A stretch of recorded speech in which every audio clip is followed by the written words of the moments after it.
Good evening, everyone. It is August 12th, and I would like to call to order the Wilmette Park District regular meeting of the Board of Commissioners. May I have a roll call, please? Commissioner Leahy. Here.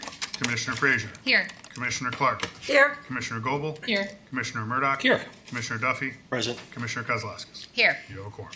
Thank you. First on our agenda this evening is the consent agenda. May I have a motion? I move to approve the consent agenda of August 12, 2024, regular meeting of the Board of Commissioners, a copy of which is to be attached to and become a permanent part of the minutes of this meeting. Second. Is there any discussion? Roll call? Commissioner Leahy. Yes. Commissioner Frazier. Yes. Commissioner Clark. Yes. Commissioner Goebel. Yes. Commissioner Murdoch. Yes. Commissioner Duffy. Yes. Commissioner Kozlowskis. Yes. Consent agenda is approved. Thank you. Section 3.0 brings us to communications and correspondence. Correspondence we have received up until Friday is in the packet. Per our policy, anything that was sent after the packet was published would, if it's not included in the packet you have in front of you tonight, will be included in the meeting in 2 weeks at our next committee meeting. With that, we'll move to public comment and recognition of visitors. As we get started tonight, I would like to refer your attention to the second page of the packet, if you picked one up, where the policy is printed out. It's the same in every meeting, if you're concerned that you haven't seen it. I just want to remind everyone that we do request and require that your comments are contained to 3 minutes. We now have a sign that Director Wilson will keep time. He will give the speaker an indication when there are 30 seconds remaining, and he will give an indication when the 3 minutes have completed. At that point in time, we will end your comment. We need to be careful that we're having efficient meetings and moving according to the policies as we have established. So after 3 minutes, I will say thank you for your comment and ask that you step aside from the podium and allow the next individual to be called. If we are unable to adhere to that, we will move to a recess and temporarily and then resume again. I just want to put that out there up front so that we're clear that it's not in response to any one thing a particular individual is saying at the end of those 3 minutes, but we will say thank you for your comment at the 3 minute mark and call the next speaker up. Also, Director Wilson and our assistant, our secretary, Ms. Schell, will be taking notes of any questions asked of the board and staff, and they will be responded to you later this week. We will not be responding to those questions in this meeting tonight, just so that we can also set that expectation. With that, at the entrance to the meeting tonight, there was this green sign-in sheet for anyone that would like to address the board. Is there anyone who would like to address the board tonight that did not sign this sheet? You can raise your hand if you're... There is a white sheet, which is just to indicate your attendance here. This green sheet is to specifically come up to the podium and speak to us. Is there anyone that was not on this sheet that wants to add their name? You would like to? I will call on you at the end. Okay, with that, I will call up Cindy Fay. Good evening. All due thanks to the board and workers of the Parks of Wilmette. My family has enjoyed the programs of the district, from playgrounds to tap dance class to belly dance to Halloween and AAPI celebrations at park district facilities.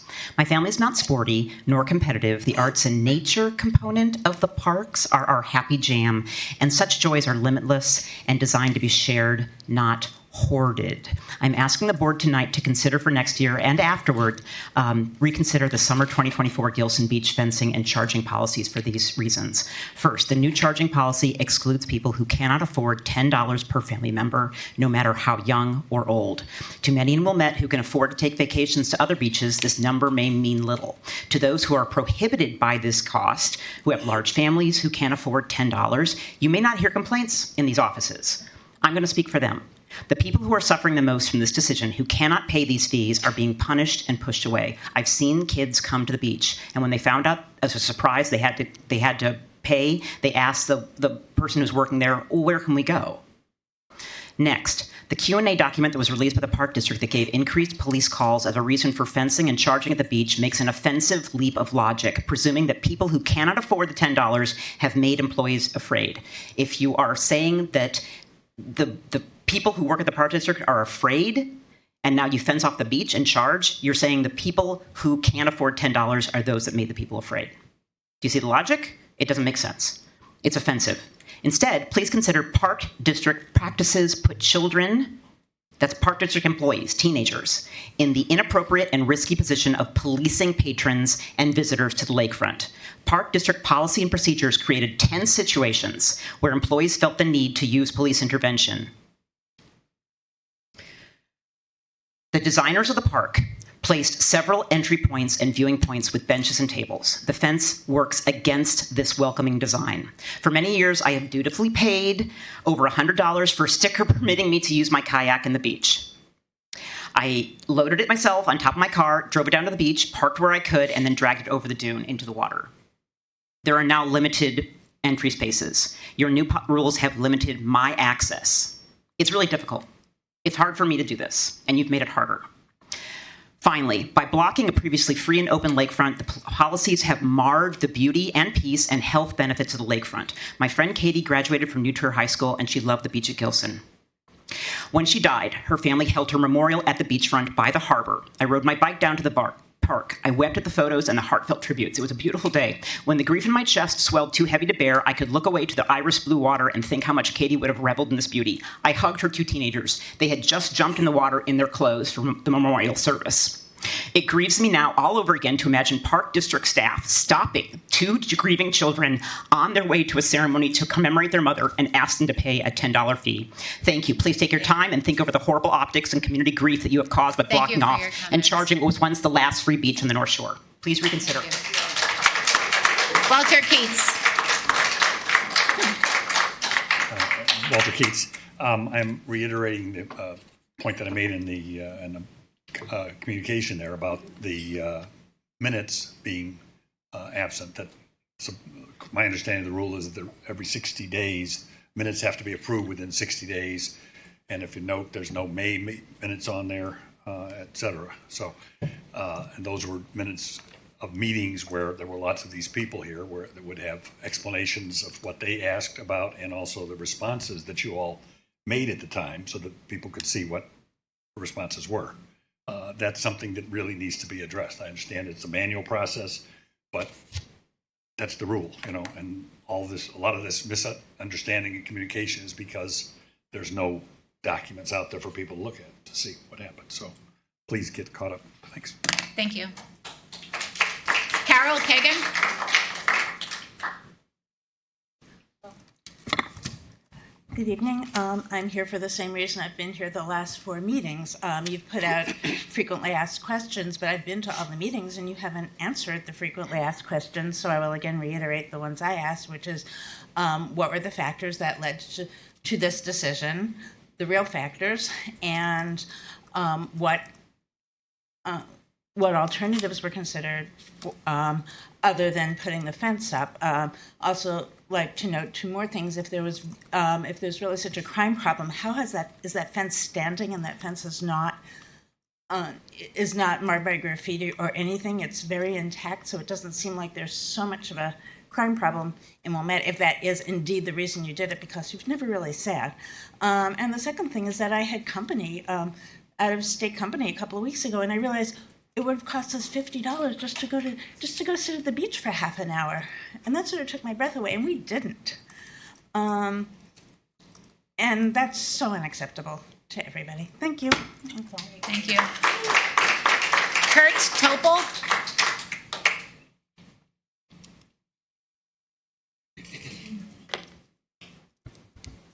Hi, Kurt Topol. I live at 141 Maple. I first wanted to tell you that Gilson Park was one of the reasons we moved here about eight years ago. And it was an ideal situation because it had the best of both worlds. There was at the North Beach, it was an active place where you could take, in our case, the grandchildren. You could spend all day there, things to eat, things to do, lifeguards. It was an active, fun beach. Then the South Beach was, by contrast, a pastoral place, a place where you could sit at some of the benches that people mentioned. And seems like a dozen of them. Now, you have opened the one right by the gate, but that's not the same thing. We used to take walks, my wife and I, and we'd end our walk at Gilson on those benches. And it was a very peaceful, nice place. There were people out on the sand, but it was a marked difference between that and the swimming beach. And now it's sort of turned into a resort beach. There's a north beach, there's a buffer beach where nobody can go, which seems kind of a weird thing. And then you got another swimming beach. And it does seem a little strange to charge to keep the crime down. Somebody mentioned that just a minute ago, because that seems strange to me. If you're intent on drinking or causing trouble, the charge is going to keep you away from doing it. It seems a little offensive, just like the earlier person said. The other thing, and again, this is sort of an echo too, I live on Maple Avenue. Maple Park was redone about 5-6 years ago, something like that, I don't know exactly. And the Park District was very good about notifying us that we were doing it. They talked about the architect had this idea and that idea. We got the right age ranges. We got the right colors. I didn't hear any of that for the fencing of Gilson. It is, it's offensive to the eye. It's offensive that we're going to charge people because we don't want them to commit crimes. And anyhow, I would just like to get a clear answer as to why you did it, and has that problem been solved? Because it created a lot of other problems. Thanks. Thank you. Tanya Chevalier.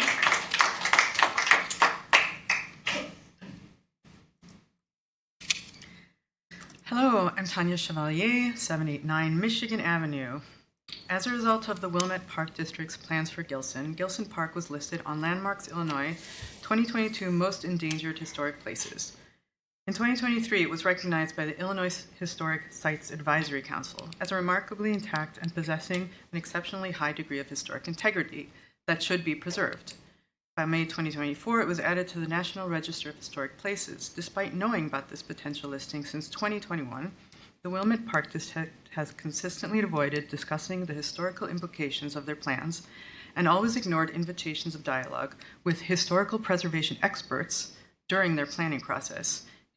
Gilson Park's National Register of Historic Places designation happened despite you, yet today you celebrate it.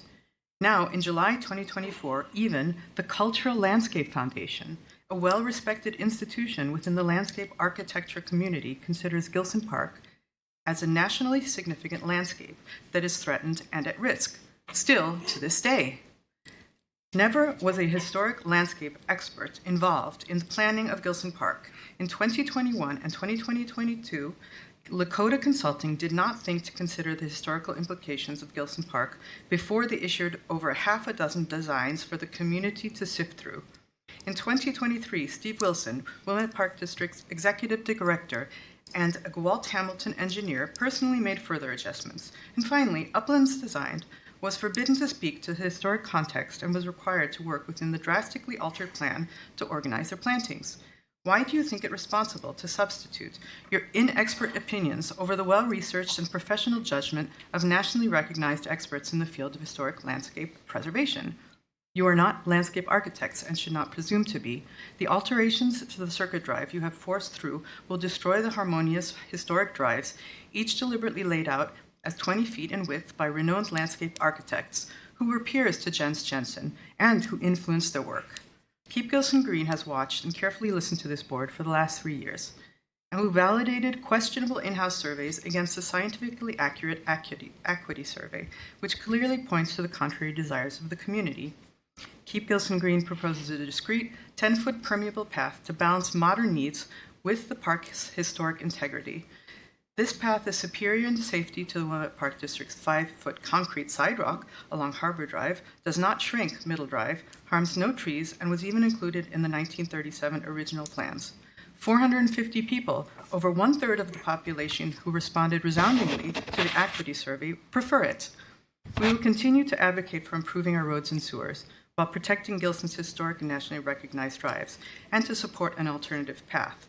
We will not go quietly into the night, even though your strategy seems to be to wear the population you reportedly represent out. The Park District's road plan, scheduled to begin in September, dishonors Gilson's important history. This board thinks that it's a good idea to disregard and trample the original design, unnecessarily narrowing and moving the original Thank you for roads. your comment, We Tanya. disagree. This board should be preserving, not destroying, Mark our community's Weinmueller. history. Thank you. Thank you.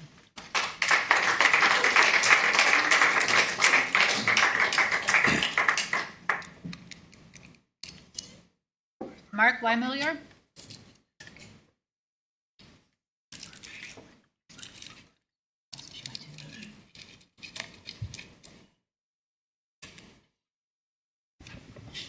Good evening. I'm Mark Weiermuller. I'm starting my own clock, so I like to not go over 3 minutes. Funny story, a friend of mine was arrested at the city council meeting in Chicago for speaking longer than 1 minute. They drug him out. So I don't want to be that guy arrested at a Wilmette Village Board meeting or Park Board for speaking too long.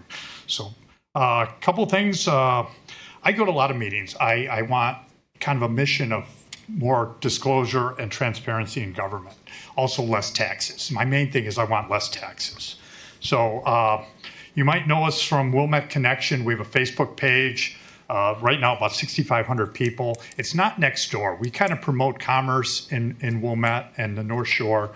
And we're also just commenting some on issues like the fence, for instance. And we're not really, we're going both sides on the fence, for and against it. So, but tonight I wanted to comment about a couple other things besides the fence. And first of all, the parks are doing great. People love Wilmette. This is a great community, and just fixing these little things are very important. I'm in a minute 6, by the way. One thing on the beach pass, I see it's for 65 and older. I'm 64, so I'm not considered a senior citizen, although I feel very old. IHOP, for pancakes, you only have to be 55 as a senior. So one idea would be to lower that to 55, like IHOP. And you know, we might as well try to encourage more older people to go to the beach. Again, 64, I'm not a senior. I feel like a senior. I sent an email earlier about the faucets at the new community, at the new bathrooms over there at the community playfields. I'm amazed there's no water pressure. I'm amazed, I don't know, maybe I should do a bigger job on this, find out why you guys, it's been a year, no water comes out, it's bizarre.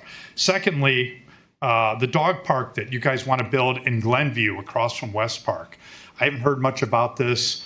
I'm not sure if the Wilmette Park District should be putting a dog park under power lines. I don't know if people are familiar with that. I just bring that up.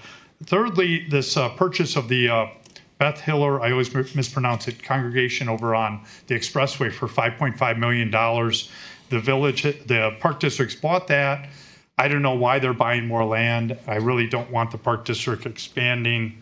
And hopefully you guys will talk more about that. I'm coming up on the 2:30 mark, so I'm waiting for Steve to hold up the sign here. Okay, there we go. I'm actually done. Mark Weiermuller, and thank you for listening to my comments. Thank you. Anastasia Feel free Royal. to applaud. Anastasia Royal.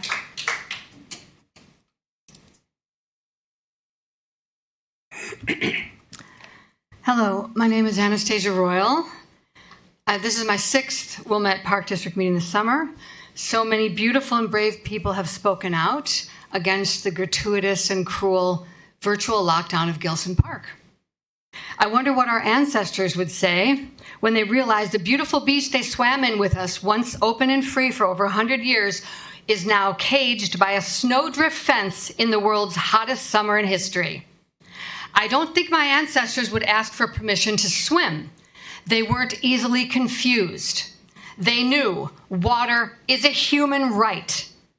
You don't fix something that's not broken. Gilson Park wasn't broken, isn't broken, and will never be broken. The current Wilmette Park District is broken, and the $5.5 million lawsuit is yet another sign of that brokenness.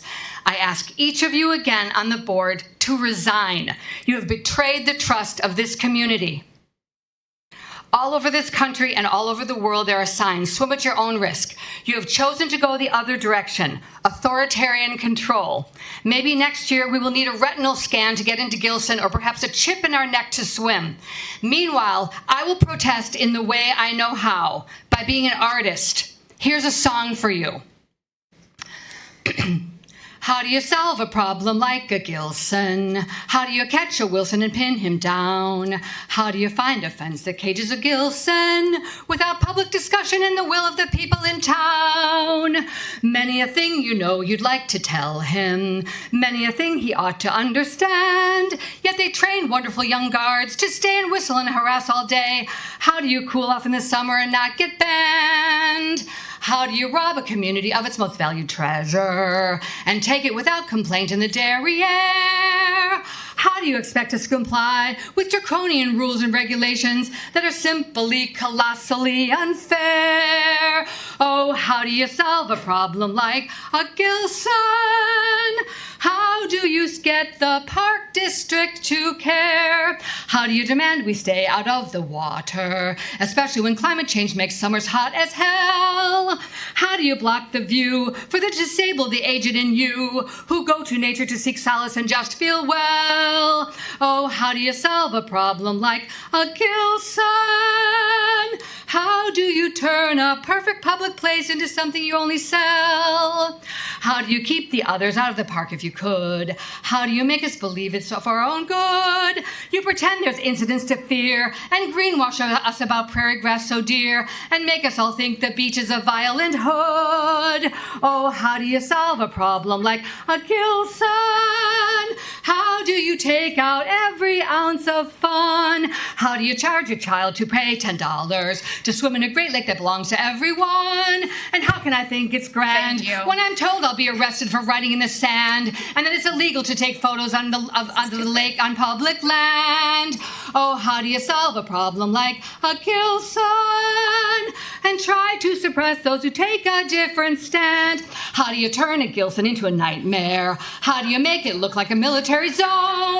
You carve up the beach with ropes and use bullhorns and lifeguards to stare and shout when they're done scrolling on their phones. Oh, how do you solve a problem like Gilson's water and sand? How do you crush a moonbeam in your hand?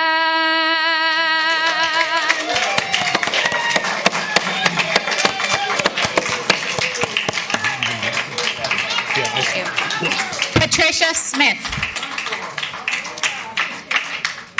Patricia Smith. If you can. You can try. But what I would like to say is, this is my third meeting. Nothing has I'm changed. sorry, go ahead and state your name for the record and we'll start Even your though clock you now. said my name. Okay, I'm sorry. Patricia Smith. They're recording. Yeah. Thank you.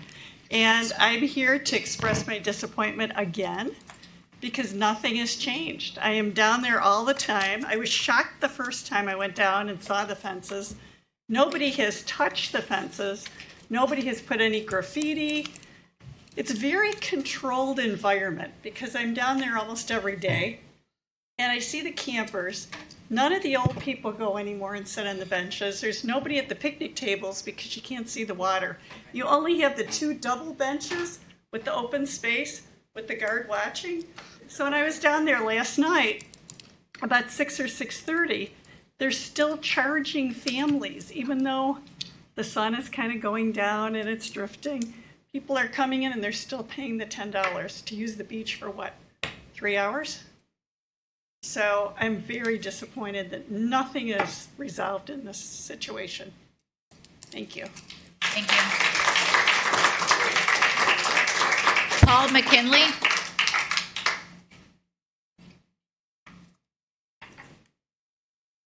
Hi, I'm Paul. I think obviously a lot of people are hurt by the fence, and there should be a very good reason for the fence. And I've been to 3 or 4 meetings now, and the reason does seem to change at least slightly every time I'm here. It seemed like it started off about a high crime rate, which we got the police reports, and there wasn't really much on there that was out of the ordinary. Next time, it was about not being able to hire workers for the beach.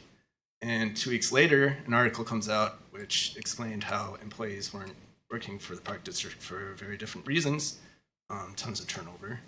And last time I did stay the entire time, and we got to drowning and alcohol, which have been around for around 100 years plus, and were previously managed just fine.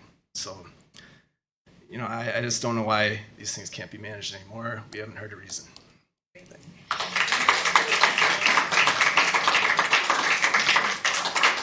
Edwin Textar.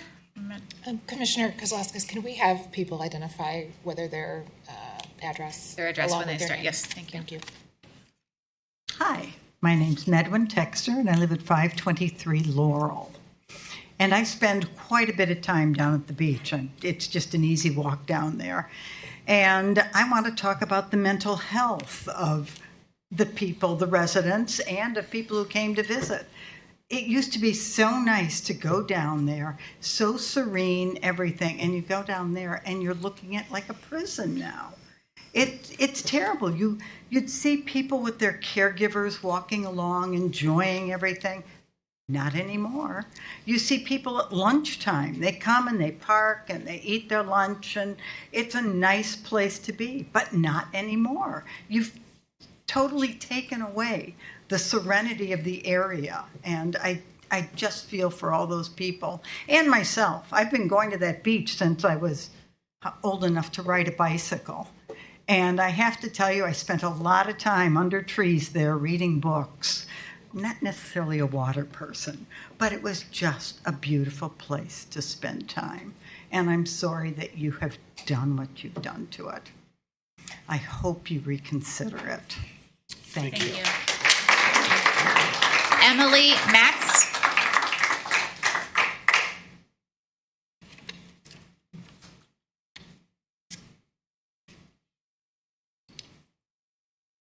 I'm Emily Matz. I live on the northeast corner of 17th and Spencer.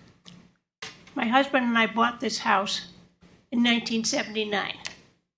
Okay, I was this high. No, I wasn't. I'm kidding. I was happily married, and I've been on beaches in and on Lake Michigan all my life, literally. I've been on boats since my father put me in a little styrofoam thing when I was about yay high. I cannot understand why Gilson Park has fenced up, and it might as well be a prison ground. It really is horrible to people that have grown up and lived here all their lives, not to mention paying taxes for a whole lot of years.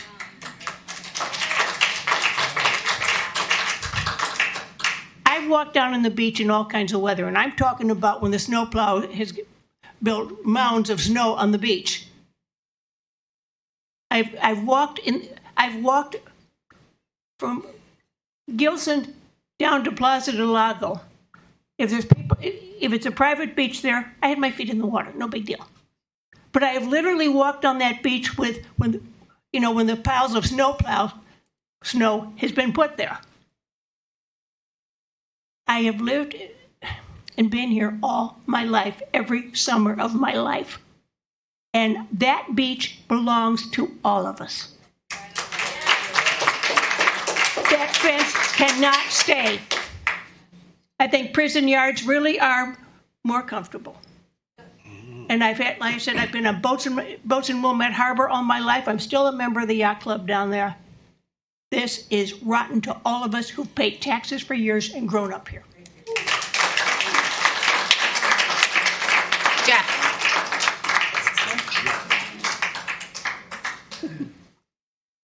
Tonight, I'm again calling out the serious legal and financial risks that this board is exposing the Park District to, and by extension to our community, due to the fence and fees at Gilson Park.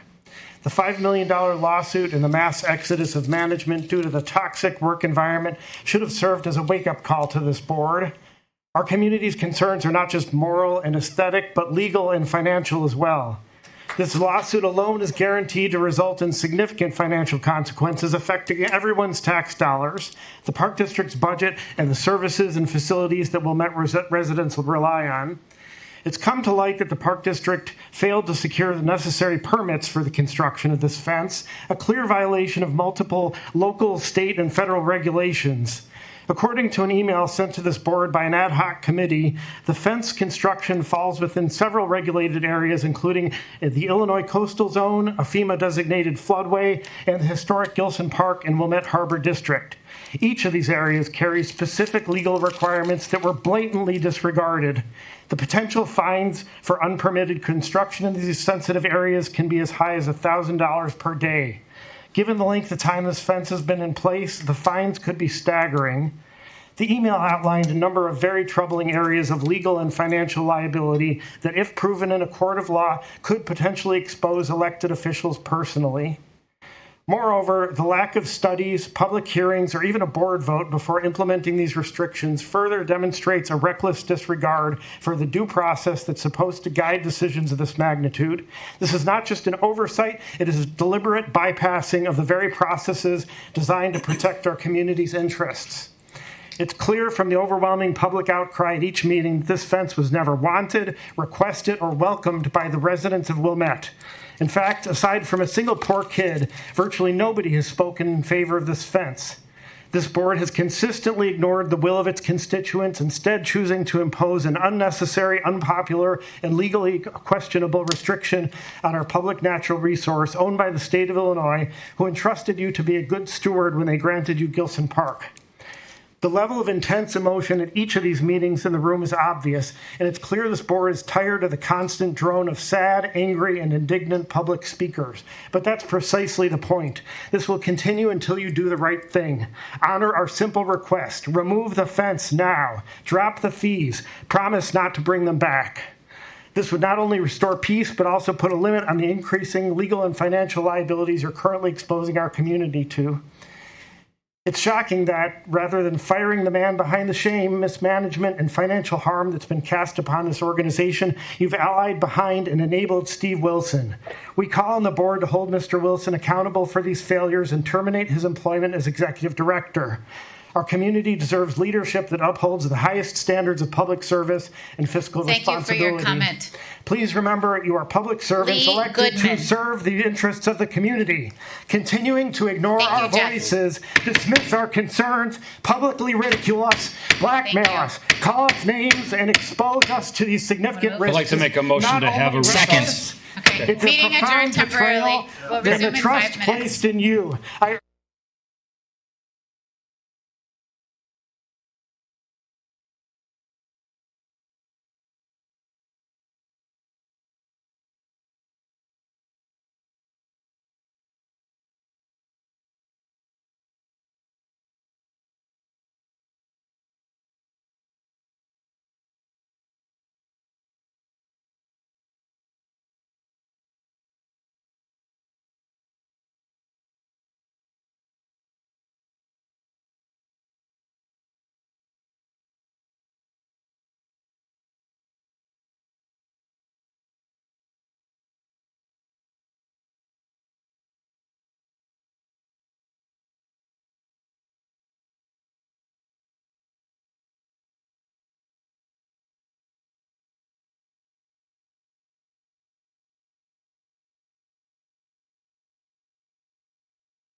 Does it make any noise?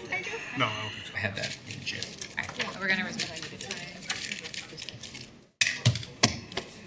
We're gonna resume our meeting. Lee Goodman, it's your turn. Thank you. Please state your name and address when you get started. Thank you, Lee Goodman. I come here once again from Northbrook. It's a pleasure to be with you again. I just wanted to let you know people are starting to talk about Wilmette. You got people talking, not just in Wilmette, but in other places. And they're talking about Wilmette sort of the way they used to talk about Birmingham and Montgomery and Selma 60 years ago. They're talking about what's behind your policies and what's the impact of your policies. And the problem is, what you've done here is starting to hurt the reputation of your town. And it's just a shame because Wilmette does not deserve to be talked about in that way. Now, you might think it's not fair that people are talking about your town.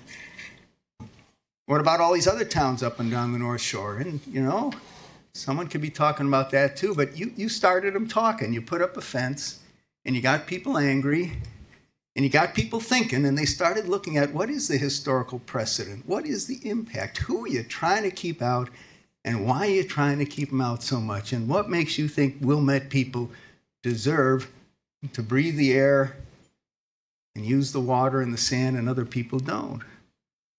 Now, you might think it's the people in this room who are causing the problem because we're pointing this out, but no, you're the ones who started this whole thing. We're just pointing out what you've done, and it's the obligation and the duty and the responsibility of everyone in this room to confront you with that and to ask you to answer for it. Now, you probably have noticed the press has started reporting on this, and some of you might be inclined to report the press, but it's their obligation and duty and responsibility also to confront you with this and to give voice to the people of Wilmette. And they're doing that, and they're going to continue to do that. I suspect you may have figured this will all just blow over and people will get tired of showing up, but have you noticed people keep showing up? Do you have any idea just how dedicated these people are? I don't think they're going to stop showing up. I think if you don't confront this issue and make some changes, you're going to be hearing at every meeting you hold from these people and from others because it is actually growing and getting more organized, the opposition to your policy. The longer this policy goes on, the more harm you do to the reputation of Wilmette.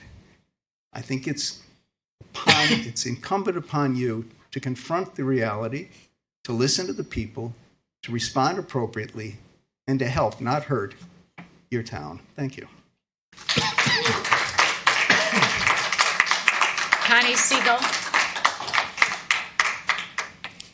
Hello, thank you. I'm here again, and I'll keep coming. I won't bring up the same things I did before. Connie, would you start over? State your name and address. I said Connie Siegel, 1229 Maple. Thank you. Okay. And there's some different topics on the fence I want to bring up that I don't think have been addressed. I know there's memorial trees there with plaques, and they're on the other side of the fence. And I'm wondering if that's legal. And it's certainly disrespectful to the families who paid for them and put them there and had those plants or trees planted. And the other thing, I met several teenagers on various occasions. Today I was down there about 4:30 and there were 5 teenagers passing me, and I could tell from what they were saying, they were really upset about the fees to get in. Very nice young girls, and so I spoke with them a bit. So this fee, which a lot of people bring up, does impact really nice kids too, not just elderly seniors like myself and handicapped and disabled and various, but it also affects young people who can't afford those fees. And the other thing, somebody, I think with the last meeting mentioned, I came back at the end of your answering questions that were brought up at Malincrot. I can't stay for the whole thing because it's too hard for me to sit. I have back problems. But I heard somebody say something about you thought about turning the benches sideways. And that would just be ridiculous to turn them so they don't face the fence. That doesn't solve the problem of us viewing the lake and the trees and the plantings. The other thing is a big concern to me because there's already a lawsuit. I have been down there so many times. I'm documenting it. I'm not pointing fingers at the young teenagers you have hired to work there. Somebody should be overseeing them. I have many times, and I've spoken to one who approached me about what I was doing. Today, around 4:30, again, 3 empty lifeguard chairs, a real swimmer out there doing laps, and families, it wasn't crowded, but it doesn't take but one person to drown, and you will have another huge lawsuit. And I don't know the law, but I don't know that those little signs you've now put up, swim at your own risk, even though you pay for going on there and having lifeguards, I don't know if that would hold up in court. And I have been there many times. And the teenagers are laying on the sand who are lifeguards. I confirmed they were lifeguards too. So thank you. Thank you. Larry?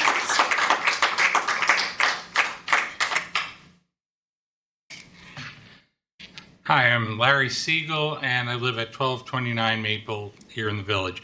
I wasn't going to speak, but when I got here, I read in the packet that there is a contemplated lawsuit seeking injunctive relief to take down the fence and various other things like refunds. I'm mostly concerned with taking down the fence. It alleges that the fence is in violation of some other laws. I'm not a lawyer. I have no idea if the case has merit, but I will financially support the suit up to a point. I don't have unlimited resources any more than anyone else here does. And it also suggests that if the fence is illegal, that the citizens have the right to remedy it by taking it down, and I will be one of them. Thank you. Gail G.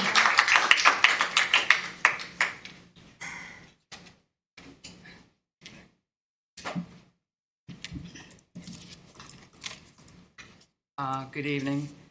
Gail D., and I live in Skokie now. I've been before you before.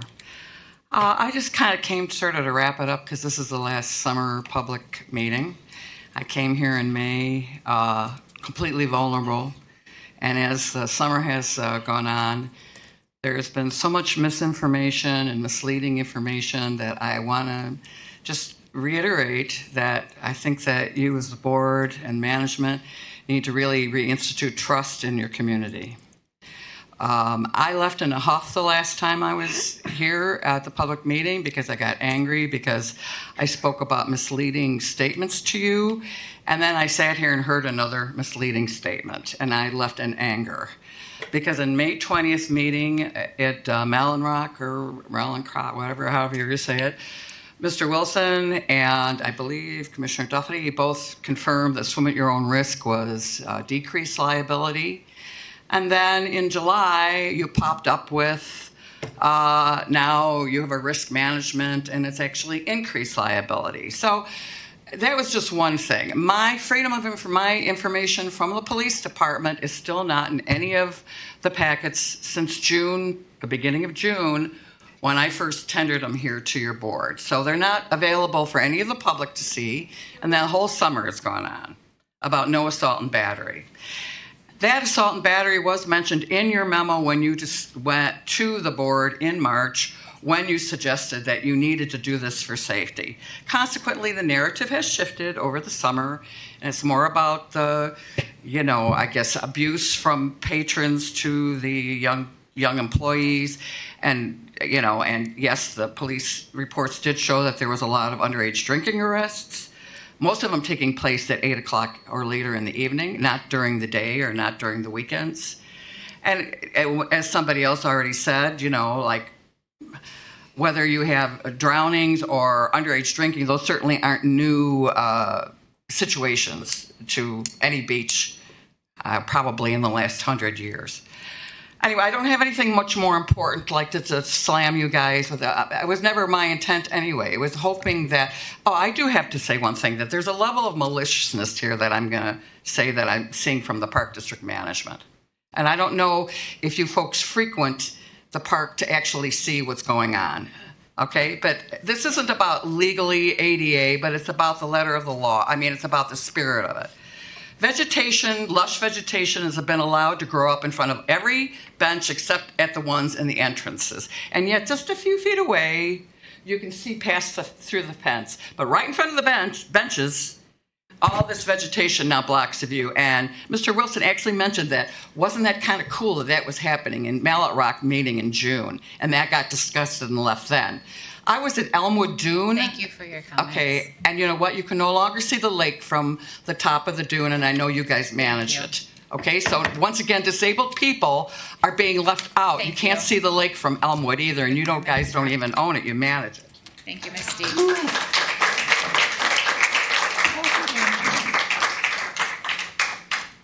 That concludes public comment for this evening. We will move to Agenda 5.0, staff reports. Thank you.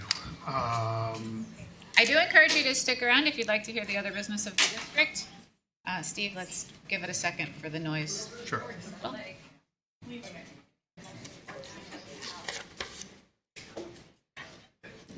go ahead. So tonight for staff reports, we do have some missing department heads, so we're just gonna do the director's report. You have the written report from the department heads in your packets, and have someone with their hand up. Sorry, public comment has been concluded. I'm sorry, I missed something very important. You may send us an email, and it would be No, I'm not going circulated to send the you an entire email. board. I went down to that park on my way over here. The sticks that are holding that fence up are freaking dangerous. Could I have a motion to adjourn? Fine, go A motion to recess. To recess, I'm sorry. Okay. I don't think we have a We second. don't need to, great, thank Okay, you. we'll continue. All right, and so we're just going to do the director's report, but you do have everything in writing in your packet. If you have any questions on any of it, let me know. Contact a department head. I also want to welcome a new face to our staff who's here tonight. JP McNamara comes to us from the Palatine Park District as our new marketing and communications manager. So welcome, JP. And then we'll get on with my report. So South Beach specifically, we heard it here tonight. We've heard it at other meetings. We've seen it online. We've received it via email. Questions about ownership rights and legal rights, whether the park district's in violation of various laws, and then what's going to happen with the fence at the end of this 2024 swim season.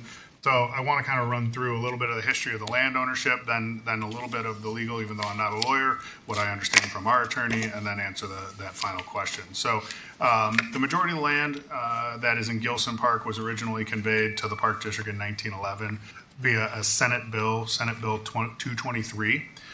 In this conveyance of land, the legal description of the property was very specific, outlining in legal terms the extent of the land that was being conveyed. If that was the only conveyance of land to the Park District, some of the idea that newly created land, whether by man or by nature, since 1911, would not be the property of the Park District. If there were no further conveyance of land, that is very possibly a very true assertion. But in 1971, via Public Act 77-750, the state of Illinois conveyed additional land to the Park District, which is basically from the Rock Pier to the mouth of the harbor, what we refer to as Aquatics Beach and Dog Beach. And also in this Public Act, there's language that says, quote, any land made heretofore or hereafter formed or made for whatever reason or by whatever means, natural or otherwise, that is connected with the lands conveyed to the Wilmette Park District by, quote, an act conveying certain lands to the Wilmette Park District for the purpose of establishing a public park or pleasure ground thereon, end quote, approved May 25th, 1911. So that act kind of retroactively and then proactively said any newly created land along the land conveyed in 1911 would become the property of the Park District. So that's the ownership history of the park land and how it came to be the ownership of the Wilmette Park District. Looking at the legal question about whether the fence is in violation of laws, the Park District itself, along with any other park district, is not considered a home rule unit of government. This means that the Park District can only exercise the powers that are granted to it by either the Illinois Constitution or by statute. Together, these implied powers are essential, not merely convenient, to carry out their express powers. While there are a variety of statutes that impact all park districts in the state of Illinois, the primary source of this comes from the Illinois compiled state statutes, and specifically the Park District Code. The Park Code includes broad grant of powers that govern how the Park District is organized and operated. Importantly, here here, it includes express authority to manage and control all property under its authority. This authority includes, but is not limited to, the power to manage and control all district property and the power to establish fees for the use of Park District facilities and programs. Therefore, the Park District Code gives the Park District the legal authority to erect the fence at South Beach and charge admission fees. Lastly, we were receiving questions as recently as last week about what is happening with the fence at the end of the season. This information, we've emailed it, we've talked about it in meetings like this, it's in our FAQ, but the plan is to remove the fence shortly after the conclusion of the 2024 swim season. We also have stated, and again want to state here tonight, that there is no decisions on exactly how operations will look in 2025 and beyond. We have been gathering public input at these meetings via email. I've had a couple individual meetings with interested parties. We're going to take all of that into consideration. We're going to take staff observations of day-to-day management into consideration. We're going to take the input from the board into consideration and make decisions through the public meeting process for what 2025 looks like. So that is South Beach. I will pause there if there's any comments or questions. Right. So my question is pretty softball, right? We have, I hope so too. We have Park District Council, which it shows, which is Tressler, right? Mm-hmm. Do they have any concern about our ownership or ability to do what we want? No. Okay. So none of us, sorry, Cecilia, I was going to say none of us are lawyers. But I take that to be, obviously we look into this and we read all these informations and we analyze, but at the end of the day, we go with what our advisors tell us, and if our council is comfortable with it, I have no concerns. The second thing was more of a kind of a point. I know Evanston closed their beaches today, with the exception of one beach, and ours will remain open through. We've staffed through the end of August, early September? Or? We staffed through Labor Day weekend. Okay. So we are the only open beach outside of one in Evanston for non-residents to visit. Got it. Thank you. I guess I have a follow-up question. Somebody had mentioned that they might come down and remove the fence. Anyone who is either vandalizing or removing the fence, could they be subject to criminal prosecution? I am not a police officer or a lawyer, but I believe that would be true. It would be the damage of public property. Okay, thank you. Anything else on South Beach before I continue? Not South Beach, but at some point, can we get a breakdown in terms of visits to Main Beach, visits to South Beach, resident, non-resident? Absolutely. Okay.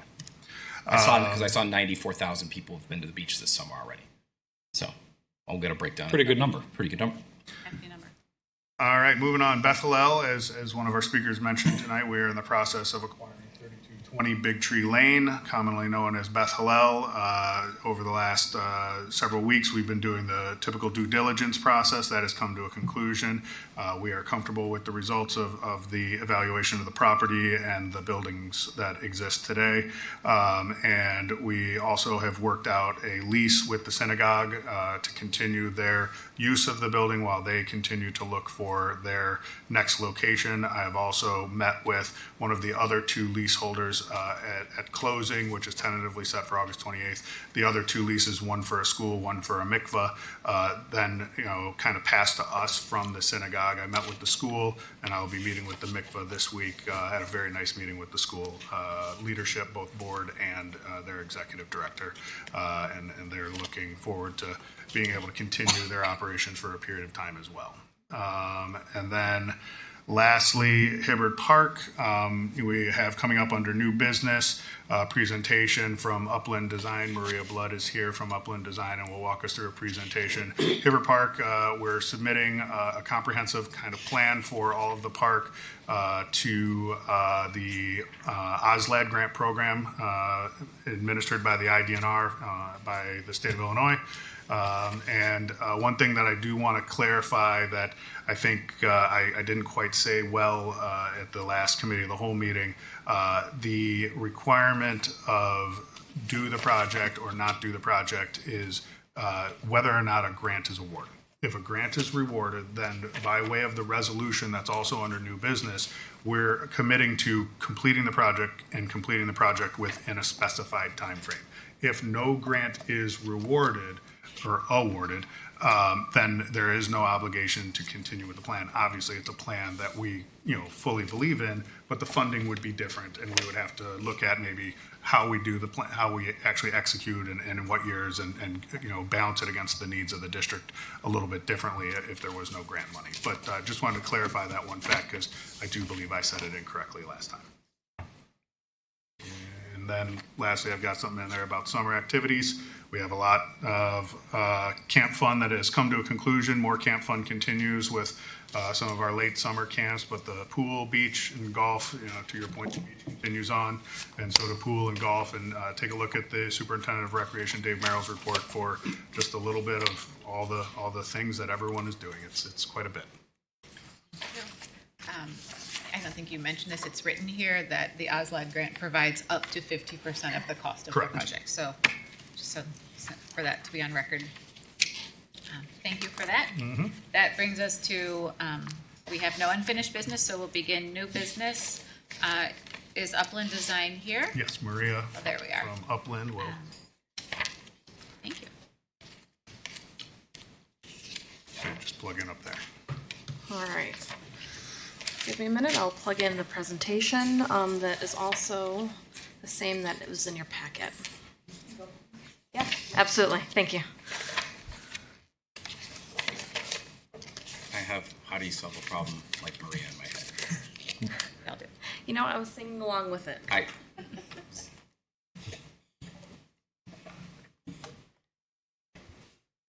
At first, I wasn't sure where that was going, so.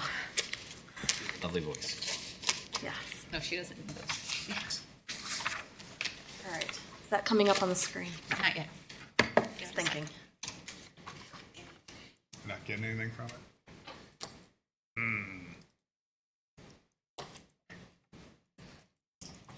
Everybody grab a packet.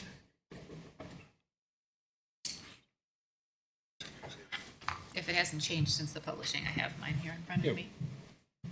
Can I have mine? Bless you.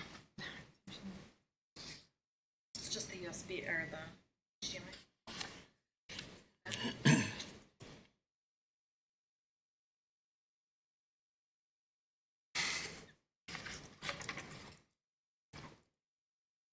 Is there a different port, maybe? Probably do it Have it on the screen, and people can grab a copy of the packet. Choose it on this screen.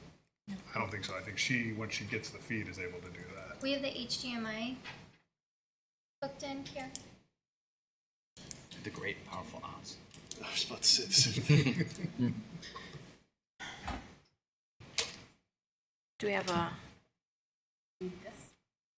No, we have an plugged into the HDMI. Yeah. HDMI is plugged in directly. I'm comfortable. I have it.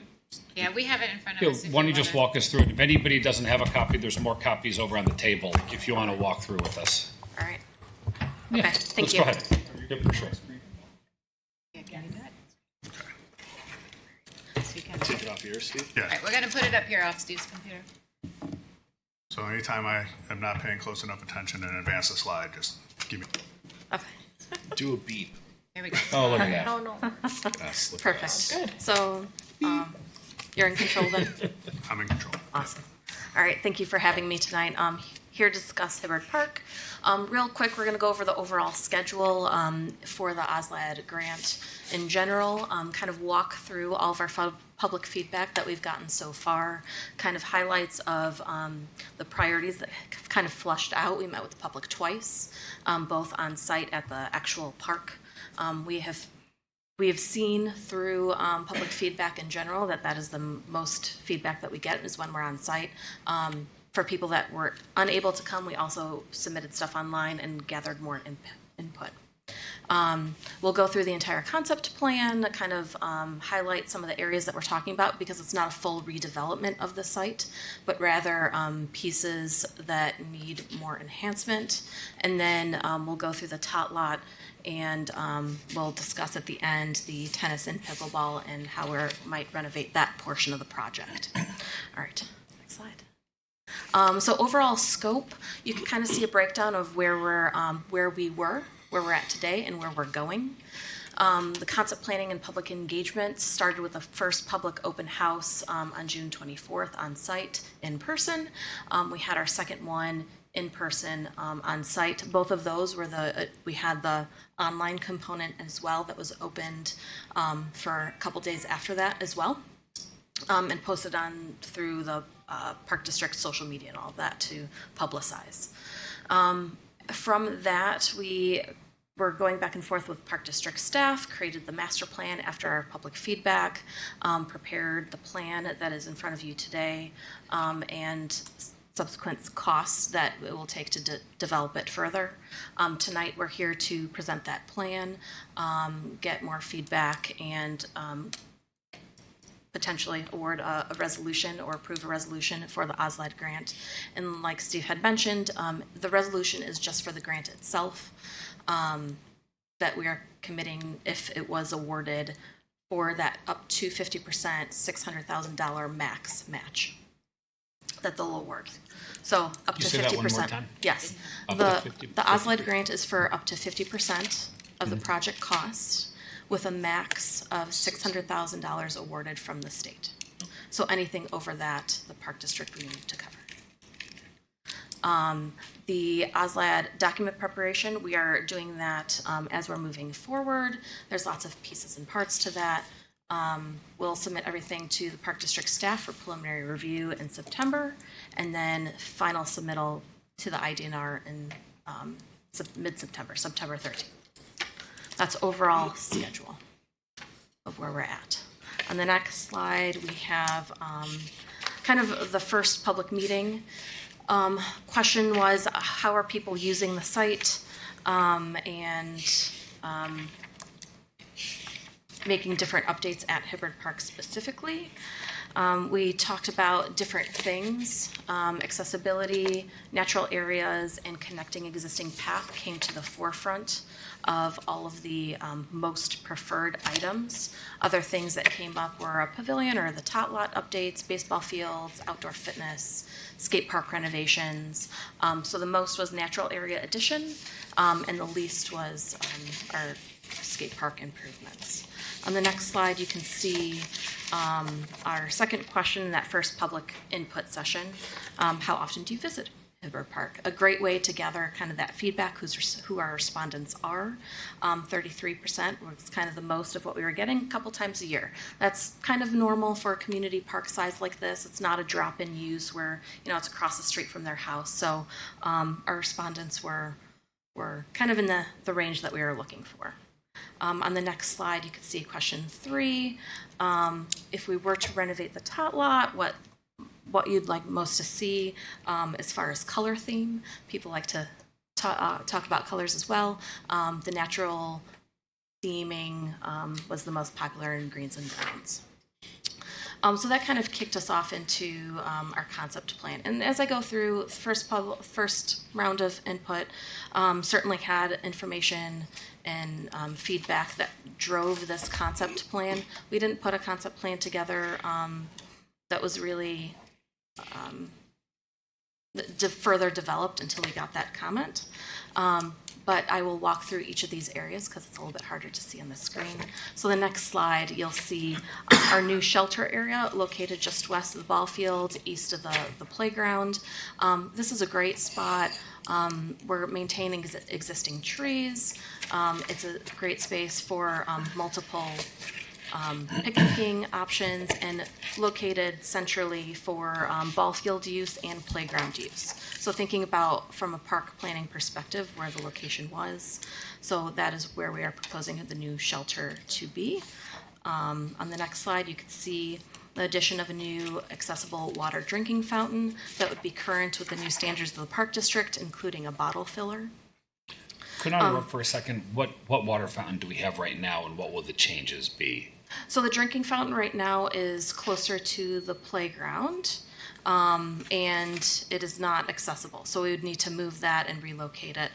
With needing to update it, we thought it would be a good opportunity to relocate it that was centrally located within all the different amenities. And does relocating it increase the cost? Because it's a pretty big number for... Yeah, because you got to run the plumbing. Right. Yeah. So would there be an option to have an accessible drinking fountain at the current location at a lower cost out of curiosity. Correct. Okay, The we'll come back only, to that later. Thanks. Yeah. So when we start talking through this concept planning too, what we submit to the IDNR staff, we can always make adjustments. What we're committing to is the elements. So as it gets further refined and costs are come up, we can look at those. So you say it's more centrally located. How is it located there because there's more activities happening right there? Yes. No, it's So right here. It's going to be right here. Yeah, it's going to be right yeah, so in the red circle, you could see the proposed location of the new drinking fountain. So it would be close to the existing tennis courts, by the ball field, by the playground, and by the location of the new shelter. Just south of there, it's coming up in the next couple slides where the new fitness area would be. But we're not talking about, so Existing, I guess, where's the current water fountain? I think you said it was by. Yeah. So is this ball field used more than the other ball field? No, they're using the same amount. Well, there's no drinking fountain. I think she's saying it's tucked in kind of into the Right, so playground it pulls here it out versus here. now it's I get it. We'll go through some of the numbers when we get to the end. I It's sort of not in caused that the problem awkward by of a starting to spot ask the where questions, it but is. we'll get there. Thank you. I will say it's not it's not awkwardly placed where it is. It doesn't feel too far from things that if the price is exponential, then I think where it is now is definitely something we should consider. But it doesn't sound like we need to make that decision tonight. Yes, location, I think, does not need to be finalized tonight, not at all. All right, the next slide, we're looking at also accessible parking improvements, making sure that we have our accessible routes to all of our park amenities, making sure that from the building to some of the other park amenities, we have additional ADA spaces. And then adjacent to that would also be the addition of an accessible path locating or connecting our west side to our east side. You can kind of see that with the red dashed line going east-west, and then connecting our ball fields. And so anything that's red dotted doesn't exist currently? I thought there was some connection to the ball field from the parking lot. Is that not correct? That is not correct. Okay, thank Sorry. you. I haven't been there in a little while. No worries. Thank you. Yeah. So as we start making these improvements, we want to make sure that we make all the amenities within the park accessible, and that's why we want to include it in this grant to maximize the funding. Also, it creates this nice loop. So as patrons use the park, they could start doing their loops throughout without going through the parking lot. On the next slide, you could see a question came up on actual fitness, because fitness was a component that we kind of talked about. Certainly, you can kind of see here of the three things that came out of this. The assisted row push-up, the elliptical, and the chest back press were kind of the top items. We'll further develop this with staff as well to make sure that we put something in the final document that they can also help program. Okay, I was just curious about this. I mean, I know that these are, I'm sorry, I know that these are designed for outdoor use, but are these things that are going to have to be removed in the wintertime in order to, preserve life? Or No, so these are meant like playground equipment. It's playground equipment for adults. So it's meant to stand in the snow, in the weather conditions. Right. It's meant to last. Yeah, good question. In the next slide, you can see where the new fitness location is. So we heard those top three items. We thought that this would be a great location for that. Not too close to the playground, but a little bit far separate. And of those within kind of the items that we were talking about, the stretch bar, chest press, assisted row push-up, and elliptical kind of fit within this footprint. And we are planning on doing on that rubberized pour-in-place surfacing. Currently, it does need like an impact attenuation layer. It can't just sit on concrete anymore because of new ASTM standards. So we want to make sure that we're planning that appropriately. In the next slide, you can see the batting cage. There is currently a batting cage there. We don't have that accessible route to the cages, so we added a concrete path to get there, as well as a bench. So either you're waiting or you're viewing, you have a place to sit. The cage itself would stay in its similar location, as well as the frame and the net. But what we do is do artificial turf surfacing underneath, a little bit easier to help maintain, so you're not having to lift the cage itself. So it'll be a little bit easier maintenance, and the playability. Players will be able to get in and out of there quicker if there's after rain events. Other ball field improvements to both ball fields. Again, like we had mentioned, accessible routes to both of the backstops, renovating all the backstop itself because it's a little bit past its useful life. You can see a little bit of wear and tear, well loved. So new backstops, fencing, and players' benches itself, and then shade and bleachers for the spectators to make sure that it meets the use of all. What's the canopy made out of on the new sail? Is that metal or is that material? So this canopy that is shown right now is a metal frame with a fabric on top. So then there's going to be every 5 or 7 years or something where we've got to replace that. Correct. And the lifespan, you can either keep it up, and it does, you're absolutely right, it lasts about that 5 to 7 years. If you take it down, it helps preserve that lifespan. It's just a little bit more. So it is removable. So it is, yes. Easily, I should say that. A little bit of effort. Are there 4 of those proposed? Correct. 4 of those are proposed. And those would be over the dugouts themselves. On the next slide, like our first survey kind of rose to the top, some of those native areas. This location in the red is not current, it's just open lawn. So we thought this would be a good place for some of those pollinator gardens, a little bit step away from some of the active components within the site as people are doing their walks and paths, their looping walk throughout the site. This would be a good place for them to actually enjoy them, and interpretive signage that would go along with that. So bringing language into the site itself as an educational component. And the tot lot is kind of our next slide, where we see an enlargement of the actual tot lot and all the components that go in it. We have various things, the renovation of the playground itself. We're keeping the existing shelter, but adding some painted games, redoing the basketball, a couple new splash pad components, and shade and tables. On the next slide, you can see we had provided at the second public meeting some options on playgrounds. This was option 2.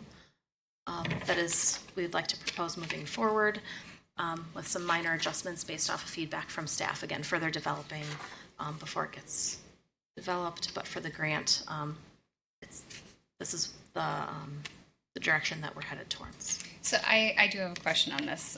This is something near and dear to my heart. I noticed that on question 2, how often do you visit Hibbard Park? About 2/3 of the respondents made up the number of people who visit at maximum once a month.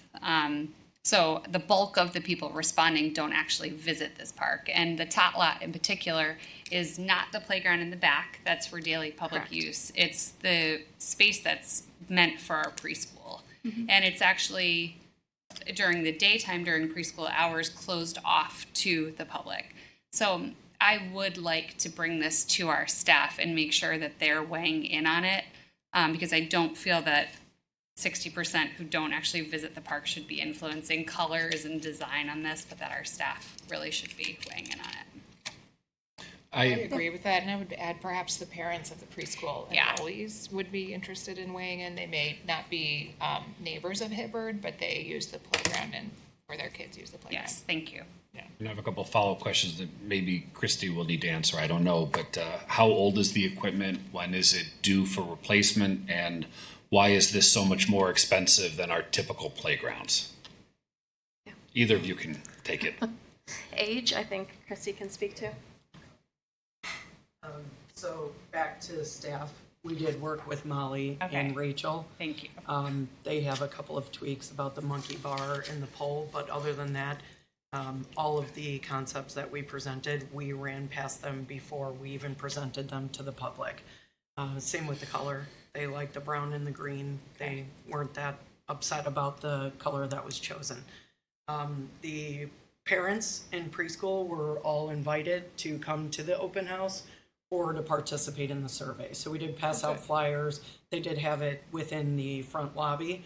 So we did try to get some feedback from the day-to-day users before we presented at the second public meeting.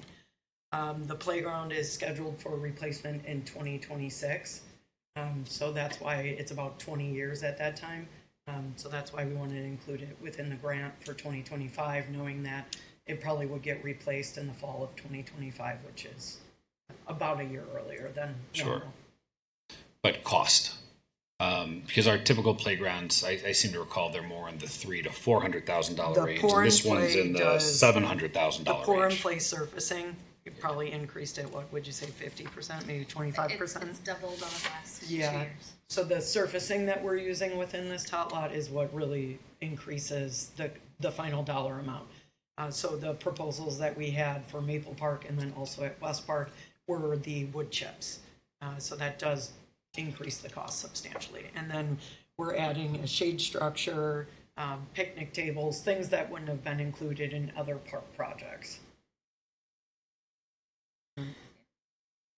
We'll get to more of the numbers later. Okay. Thanks, Christy. All right, so other independent play pieces. Oh, sorry, I'm flipping it on my screen. Other independent play pieces that were kind of rose to the top: log balance beam, crawl, log tunnel, and market playhouse. So again, talking to staff and the public, kind of honing in on some of those elements. On the next slide, you can kind of see where those pieces are in relationship to the plan. You can see the plan, the 2 to 5 play structure, and that market playhouse. In the next slide, you could see where the independent play pieces are. So on the top of the screen, you have your butterfly rocker. On the right-hand side, kind of towards centrally located, that caterpillar climber, and then your log balance beam and log crawl-through tunnel, kind of in the bottom there. So kind of creating a play space for all the abilities and age ranges. Next slide, you can see where that new shade structure, similar post, metal post fabric top, adding a little bit more shade into the space. That was one of the open-ended questions in the public input survey. People definitely talked about shade, so we wanted to make sure that we were responsive to that. We added a shade structure with some picnic tables underneath, including a child-sized table. And then on the next slide, you could see where the hopscotch and math flower game kind of interacting the space just beyond playground, creating other opportunities of play and creativity. There's an existing basketball hoop that we're planning on renovating as well. You could see that it stays in its similar location. And then the splash pad that is existing needs a little refresh as well. We talked about different spray elements, and these are the 3 that rose to the top. In the survey, there are images that corresponded to all of these, but you can see the images that were selected. On the next slide, you can see the location of that. It will stay in the same location of the existing splash pad to, again, help keep costs down, but renovate the space. Are the existing splash pads functioning? I think there's a loss of water. Yeah. Sorry, Christy. As in there's a leak? Or as in the water doesn't run? So there's a push button that you can use to go up and push these splash features to turn on. But during summer camp, they don't want just any kid to be able to go up there while they're playing on the playground. So the preschool teachers have control of it. So they put in a request to our department for us to turn the splash feature on. So there is a existing one that they've used this summer. Okay. Was it ever considered, given again that this is a dedicated space for the preschool, so from August through May, it's not used? Was it ever considered, given that we don't have a splash pad in our other parks, to move it to the playground to the north of the tennis courts so that it is more of a public used space? We could consider that. It would just be costly because we'd Yeah. have to get all the water and the drainage and Mechanical. right Where to the that current area. water fountain is? Or the entire pump for the underwater stormwater. Right. It feels like there would, if we're spending money on something, for that to still be in a space that during all months of the year is really sectioned off just for our preschool and then summer camp use. And it's something that in our comprehensive and strategic plans, was a line item in it. It feels to me like this would be a great opportunity when we're spending money to spend it, to move it to an area that could be used by more people. Splash pads were a line in the. Yeah, they were in there. Yeah, I remember being vehemently anti-splash pad. Love a good splash pad, We will- especially we'll during a talk baseball about this game. offline. Yeah, We have had public comment specifically asking for it. yeah. But it was also very low on the survey. Yeah. Well, I think Commissioner if we're Fraser's point spending is a good money, one. if we're spending money to do it, to have more people be able to use it, to me, That's a good something point. to consider. So at the next meeting, we could bring a cost of what it would be to get a splash pad into that area and maybe an overhead image of what it would look like. Thanks, Christy. Works are good. Thank you. All right. That was the last item on the tot lot itself, and then our overall concept plan. Can I just ask how much, because it says tot lot enlargement plan, I mean, how much bigger are you enlarging? I mean, I just never saw, I guess I haven't seen, like, how much bigger is this than the current, or how?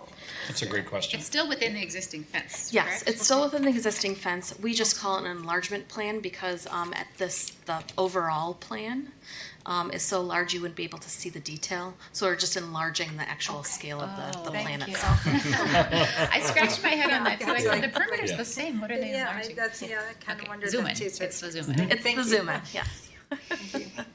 One item that we'd like to discuss though tonight is the renovation of the existing tennis court. We know that we have the tennis courts are well loved and it's time to renovate them themselves. We have three options presented to you tonight as a discussion point.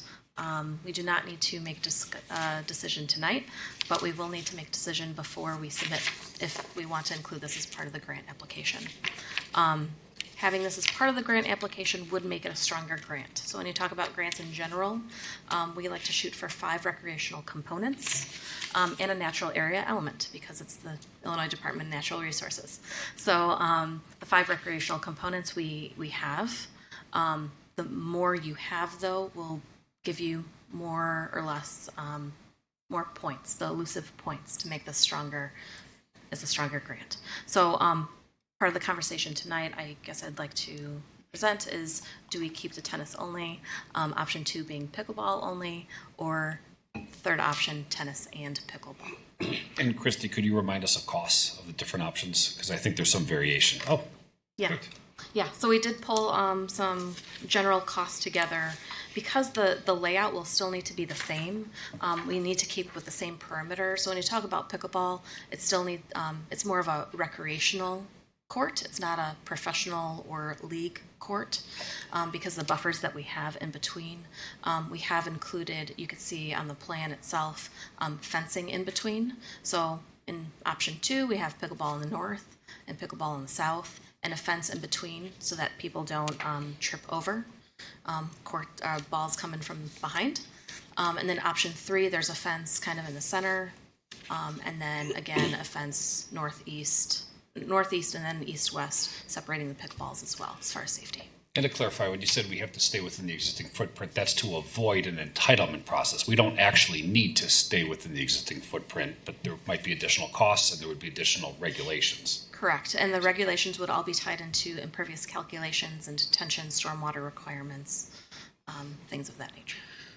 So also, if we were to be in favor of option 2, really you need the fencing between each of the pickleball courts as well, running north and south. You can, we've done various. We've got them at the other one, and we've been told they we've were been told necessary. they were necessary. Okay. Yeah. So just heads up, if we go that way. I think if you talk to a pickballer, I think the premium preferred option is fence all around.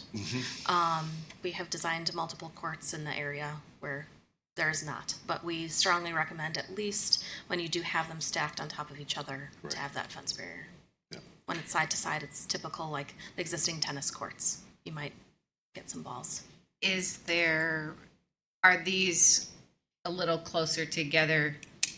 Does that factor into, like, putting a fence, as he's suggesting, in between the remaining courts? Would that create not enough space on the perimeters? Like, is there thought into that? So there's recreational buffers. Because I'm just observing there's more space on option 3 around that court's sidelines than in option 2, but I don't know if this is drawn that perfectly to scale. Yeah, so good question. So the recreational kind of guidelines are to have a minimum of 8 feet all around the courts. And when we talk about more of a professional level play or more tournament play, a minimum of at least 10. So you'll see in option 3, we're really close to that 10-foot buffer on the sides, but on the north and south of each of the courts, because of the parameters that we're trying to stay within, we are more towards that recreational play use. So even with a fence down the middle, we would have 8? Or we'd have 4 and 4 at that point? You'd have the 8 on either, for option 3. On the sides, you'd have the 10 on either side, and the 8 on the northern sections. It's hard not to point to something.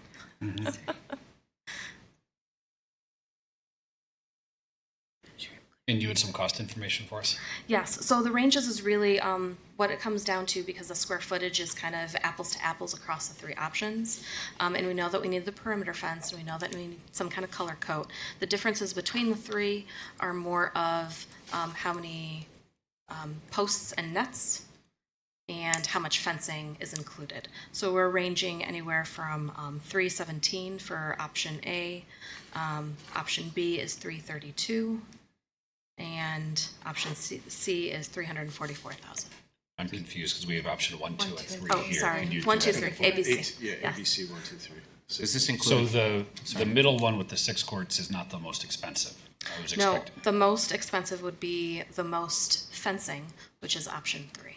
But with the fencing between each, it would end up becoming the most Being more, expensive. right. Correct. Option 2 would. Okay. And does option 2 include acoustic fence? It does not, no. But I think we would probably want that. Yep. Yep.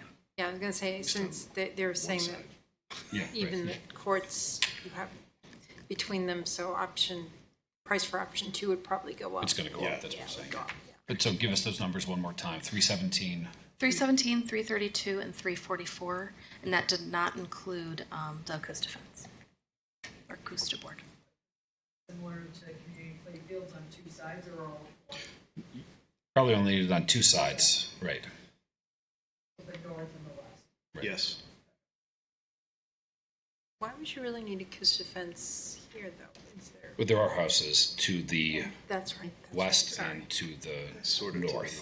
I would suggest we think hard about the fences to the north. The acoustic fence to the north. At playfields, that acoustic fence is a full site-proof barrier. And when my kids were younger, we did enjoy playing tennis on those courts and having an eyesight to our children on the playground. And I think the way that it is now at Locust, those courts, that acoustic fence is a black envelopment around those courts Right. that I don't know if you're inside and you can see out, but you certainly can't see in. And if our kid was over at Locust on that small playground saying, "Hey, Mom, I need something," right? I don't think at Locust it's as much of a concern, but I think at this park, has historically been, at least as the tennis courts have existed, it seems to be families and recreational. Maybe switching to pickleball is not as much of a concern, but it might just be something to think about. I don't know if there's such thing as a half acoustic fence. Probably not. Or are there other materials of acoustic fence that you can see through? It's more of that solid barrier, unfortunately. Just got to stop the sound wave. Correct. So I don't know. It's farther from homes in that area. It's, I don't know. Might think about that. Well, why don't we talk about what the layout should be? Sure. It should be pickleball. Only? Only In our pickleball. community input sessions, did we circulate the pickleball conversation? And what feedback did you have so far? As part of the first two public meetings that we had, this specifically wasn't discussed because we know that staff had talked about the pickleball in the past. So pickleball and tennis was not discussed during the public input sessions. I'm at the park every day and I see it used for pickleball every single day, so I lean towards option 2. I think the demand for it in our community is present. The fact that community play fields are full every single day with pickleball players, I lean towards option 2. I'm inclined to lean that way as well. It feels like in the environment, in the Park District world in general, that pickleball is increasingly in demand, and it feels like it would be a favorable thing for the grant. I don't know if resurfacing 2 tennis courts versus, not that we're only doing this to get the grant, but in combination with what she just said, it also feels like it might benefit. It's a new amenity rather than asking for some funds to repave the same. And we have a proven demand in the community. I just wasn't sure if the grant required having these public hearings, and so did every component need to have been discussed, or are we still comfortable that we're covered in that sense? Yeah. We did keep an open-ended section at the bottom, so people did have the opportunity to speak to it.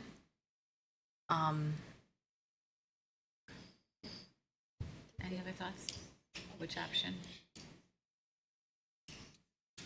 No, I think we heard from the pickleball community, which is why we asked for this to be considered in the grant. So, And I thought at the last meeting at Malincrod, I thought we heard from Dave and from staff that was the recommendation. That's what I thought I heard. So it seems to make sense to me. I agree. Yeah, I do remember hearing from staff. We've got the demand. We've heard it from a number of the pickle community.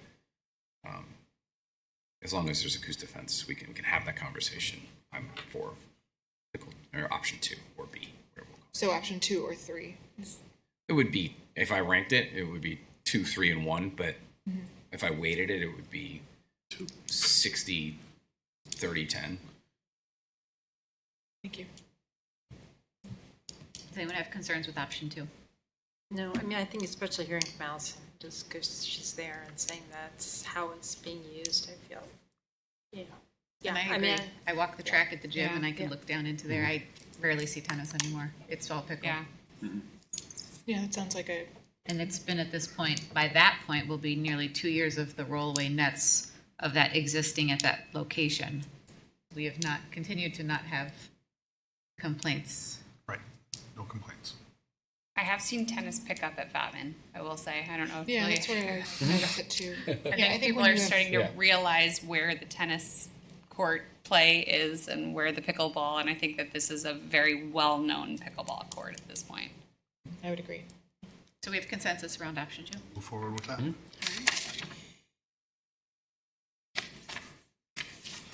All right, budget. So we pulled preliminary costs together, as you can see in the packet, highlighting all the different recreational components in our natural areas section. All of these included at a master plan level, 20% contingency because of the market the way it is. We want to make sure that if awarded the grant, that in a year from now, we can start having the conversation and not short-sight ourselves. Knowing how the construction market has continued to increase. And then certainly there's design and permitting and other soft costs that are included in each of these as well. questions? I'll jump in. Yeah, you want to start? Yeah. Sure, why not? So, something you said I didn't understand previously, and if I missed it, I apologize, but that I'd heard the 50% figure, but I never heard the $600,000 cap. So I'll come back to that in a second, but in terms of successfully receiving a grant, how many of these elements are critical to that, and what parts are more critical than others? I assume ADA accessibility is probably pretty high up on the list, for example. But, for example, the baseball improvements, I think I had asked Steve at a meeting previously about how critical these improvements are. And, we don't have them at other baseball fields. As I look at this is now, $425,000 worth of improvements that, in the context of this, and I'm embarrassed to admit it publicly, but my attitude was, hey, if somebody's going to cover half the cost, I'm not necessarily going to be overly concerned about these things. Now that somebody's not covering half of the cost, and on the margin, they're covering none of the cost, I'm taking a much harder look at a number of these elements. So I guess my first question is, what of these elements could you rank the importance of these different features and elements in terms of how they will be perceived with the grant? You had mentioned the 5 recreational components. Mm-hmm. If we add pickleball, what can we take out, for example? Because it sounds like that's going to stay in. And, it sounds like the natural areas are critical. Can you help me understand? Because while I can't speak for the rest of the board, but if we're at kind of 1.6 and change and 1.7, and then we throw in another 400,000 or so for pickleball, we're now at 2.1 million, and we may get 600,000 of that from an outside source, which is great, but I don't think this is definitely outside of our normal capital planning process. And if we were having this conversation in October, I'm not sure that spending 2.1 or even 1.5 million at Hibbard would necessarily be at the top of my list of priorities. So the grant is driving this to some extent, but I don't think I'm very concerned about the numbers, and I want to know. I'd be comfortable with $1.5 million project where we think we're going to recover 500,000 or 600,000. I'm not sure I'm comfortable with a $2.1 million project. I don't speak for anybody else on the board, but I need to know what I can do to reduce this budget and change the scope. That's why I started asking about the fountain, for example. Hey, if I can save $30,000 by having the fountain in the place it's now, that's great. Let's leave it where it is now. Let's save the $30,000 from my perspective. Yeah. So can you help me with that? Yes. So I think that that's kind of where we need to start thinking about, okay, what is the maximum budget that we want to hit? And then start talking about those pieces. So when you talk about the drinking fountain, does it meet its current use? Are there ways that we can adjust that? Yes. Does it need to be part of the grant?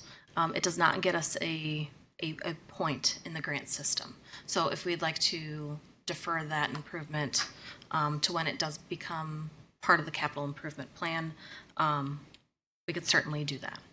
As far as... Let me interrupt for a second, because I'm making assumptions because I'm new at this. I assumed that the ADA components were going to be critical to the grant, but you're saying this particular ADA component doesn't give us any points at all. It's not considered a recreational component. It's just an amenity at this point. Yes. So is it only recreational components that count towards or natural the consideration? Areas? I mean, what are help It's us like out. a pavilion, a recreational component. Yeah. So a pavilion is a recreational components because it offers picnicking and shelter. The path extension is considered a recreational component because we would be creating that loop trail that I spoke to earlier. The fitness area is new to the site, so that is a recreational component, as well as the ball field improvements. The tot lot, even though we have it listed as one area, that could be broken up into a couple different recreational components. One being the playground, another one being the basketball court, a third being the splash pad area. Okay, so is there anything besides recreational components that count towards helping secure a grant? Is the pollinator garden? Is the pollinator garden? Yes. So that is the additional beyond recreational components. We need a natural resources element and an educational component. So that's where we get our pollinator garden educational signage. And that sign. Yeah. Mm-hmm. And anything else? Or just those two components get points? Yes. That's it. So well, we can cut out the baseball fields and save 600,000. Public input certainly helps make the grant stronger. Support letters There's other pieces to the grant itself that help support this document before we submit it, but of the features, yes. That's Yeah. And in our minds, we're always making it accessible, right? Right. Like we saw when we were walking the site, we saw deficiencies to the ball field, making it accessible. Let's do that as part of that. That's always in our forefront. It doesn't make sense to do improvements and not make it accessible. Right. So, for example, like the concrete path to the batting cage. Correct. Yes, and I understand that it makes sense, and there's a bench there, and that's not currently there. But I'm with Mike a little bit on this. That what about, so there's no function of symmetry here. So if we did the north field, which is, it's got the berm in the background, it's turning into kind of a more like older baseball diamond versus not, and leave the south field out of it. There's no points taken away because we're making choices. No, unfortunately, unfortunately, because that is considered one recreational component. It's not like you're getting, even though it's two amenities or two separate fields, it's counted as one. So that's because it's one unique recreational component. So that's a That's good probably thing. going away pretty quick. Yeah. So we could start talking about Right, and I know anecdotally that I've never felt like I've liked the south field a lot. It was coaching and you're in the shade and whatever, and I was just thinking to myself, like, maybe with the north field becoming this a little bit more of a aesthetically pleasing kind of fun baseball place, and it is a little bit more out in the open. That would be my first kind of cut, especially adding in pickle, which is in high demand and serves a different aspect to the community that largely is not part of this plan. I think the plan skewed a little more towards family and kids, which obviously I appreciate. But if we're going to add in pickle, I think we need to have some give and take. Yeah, I think I'm a little bit uncomfortable with where we're adding in new things that we don't do at other parks. Like, these baseball fields, they'd be very different from other parks.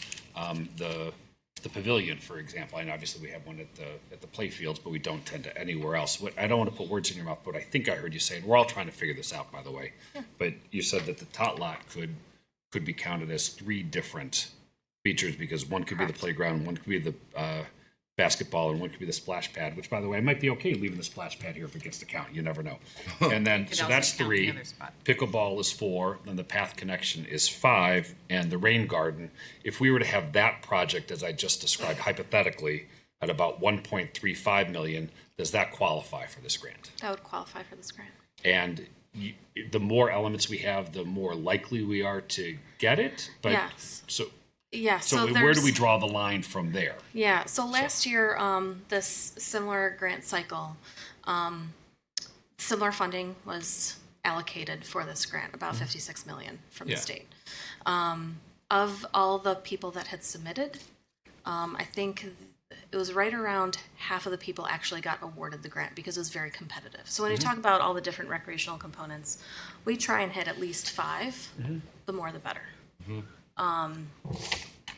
Do you have data on what the grant winners had last year as far as number of recreational components that we can benchmark? Yeah, I haven't gone through the entire list, but of all the 20 that Upland Design had submitted, we got all of them. And They aimed all for had at 5. least 5 Okay. recreational components. Yes. Can I, I'm going to come back to this rules on the grant.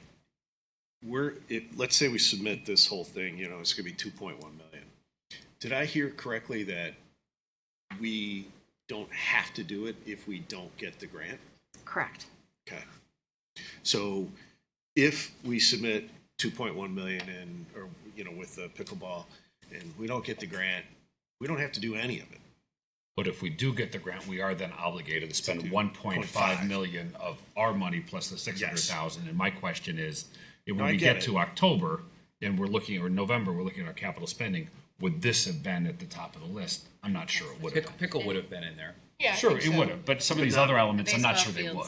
Well, I guess my sure the pavilion question on sort of the baseball field improvements, and I'm possibly wrong. I mean, I'm just recalling, and this is from a year ago, like being at like the south field and the sun really just bearing down more than at community play fields. It just seemed to be just get a more direct view or just not as much shade. So, I guess, and I only played the south. So my kids only play in the south, so I'm not familiar with the north that much.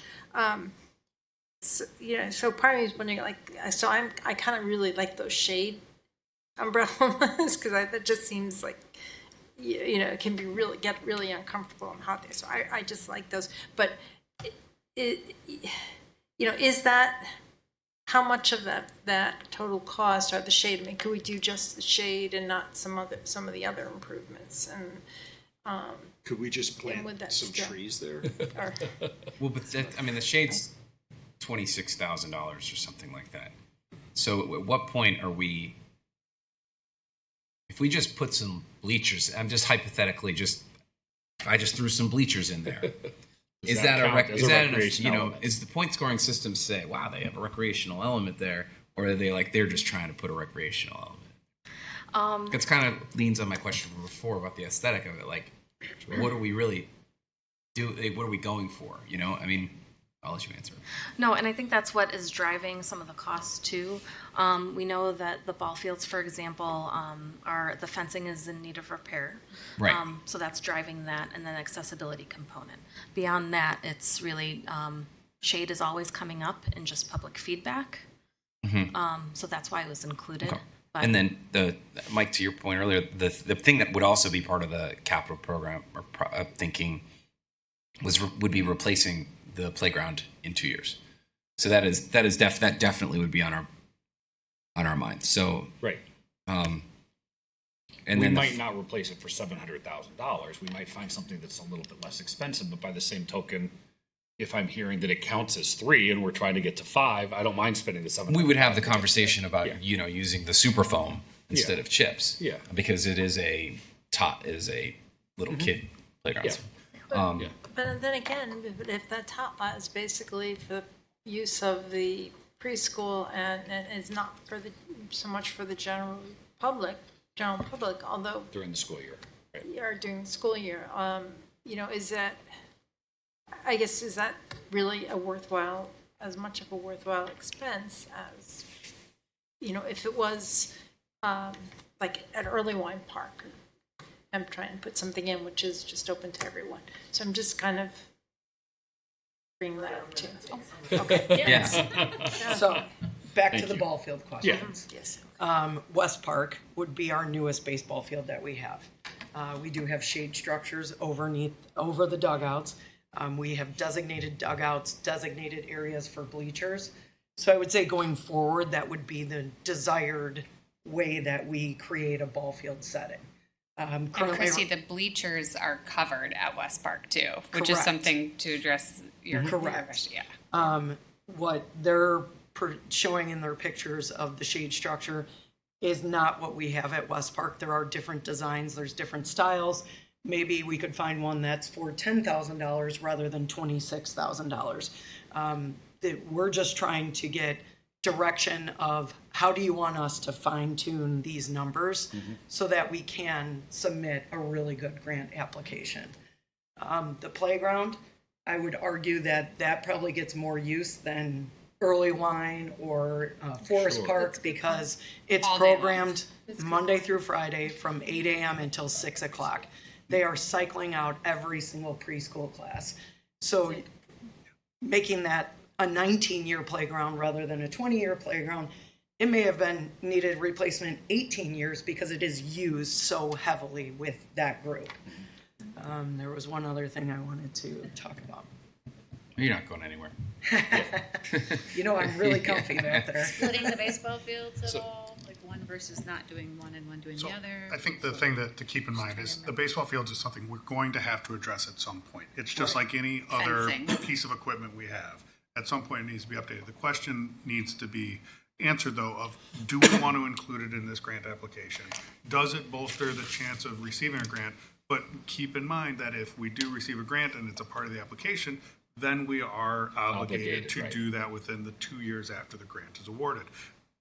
But at some point, we're going to do this work either which way. Right, but We Steve, can I say think that the about devils any- are in the Right. details, because if you say that we have a 10-year expected life, well, then I'm not so inclined. If we say we have a 6-month expected life, then I'm very inclined. Yeah, I'm So not the devil's in the advocating to put details it here. in or take it Yeah. out. What I'm saying is if we take it out, it might provide more flexibility and therefore more justification to take it out. But for someone else, it might be, oh, we're going to have to do it either which way. So let's do it now. And that what- would be something that we're going to be talking about during the budget season is we Right. created a park inventory Mhm. for all of our amenities. So water fountains, benches, fencing, ball That's fields. great. So we're going to Yeah. have more direction this year with those rotations. I like what Commissioner Leahy was saying about the difference in the baseball parks, and I'm there every day in the summer. And what I would say, the difference between the two fields, the south field, you have that shade coverage from the trees along the third baseline, and it provides the players and the parents relief over there. So the addition of the pavilion on the north field is such a welcome addition because that's all in the sun. Right. You have those, again, on the third baseline, you have a few trees that provide shade that the parents hover under during rainstorms and during all the hot days that you're sitting there. So in terms of prioritizing sort of where amenities need to go based on the existing structures, I agree that the north field to me seems like if we need to spend money and it's only going to count towards one element, then we should focus that money on the north field. That seems to make more sense for me. Well, and we're also proposing a picnic pavilion by the north field that would offer That would provide even more the shade structure, Right. exactly. Yeah.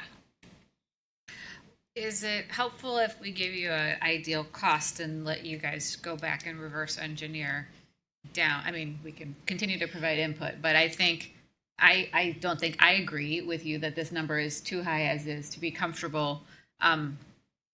If anyone else feels that way, if the number were something around, let me spitball, 1.5 million, including pickleball, and we were looking for a grant up to 600, that feels more comfortable to me as a very general ballpark. We need to acknowledge that it's up to 600. We need to be prepared that if we get a $100,000 grant, we still have committed to whatever budget we've put out there.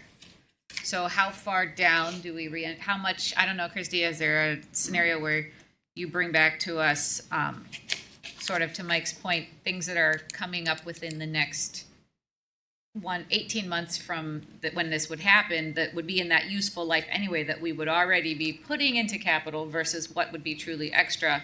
Maybe that helps us justify that number moving. An easy toss for me is the batting cage improvement, and that's almost $100,000 right there. Right off the bat. Right. So I'm very comfortable with removing that from the application. And that wasn't flagged as a recreational component, was it? Yeah, it's all part of There- baseball. So picking up on what There we Kara go. had said. Let's keep going.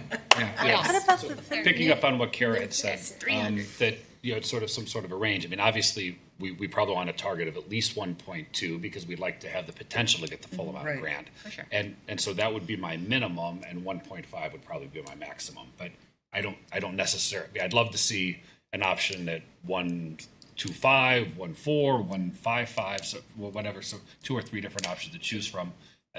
But I wouldn't like this. I'm not comfortable going past 1.5 without understanding how this fits in our overall capital planning, and we're not going to have the opportunity to do that before the grant needs to be Right. submitted. So that would certainly be a hard max for me. But I If do. we take off batting cage, we're at 2. We're at 2. 1.5. Because you're including pickleball, we're at 2. Got to add pickleball into that All one. right, so Well, it's see, I got two. Yeah, I Because we got just to about- 1.5. We're assuming pickleball is about 400,000, probably with the fencing we want Right. to do, high threes, whatever. So that puts us at 2.1. So the batting cage gets us back down to 2, but there's still $500,000 there. Maybe 700,000. We're looking for options to. And I go think back just want to reiterate what was noted, that once we are awarded the grant, we have up to 2 years to spend that money. So really, we're looking, I'm so grateful that we do have this inventory, right? And you have these scheduled things out. So really, we would be awarded the grant in 2025.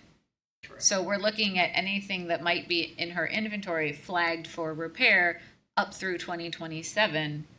That's money that we might have place held in capital budget anyway, Sure. which can help me, if necessary, if you sort of built the case for us, right?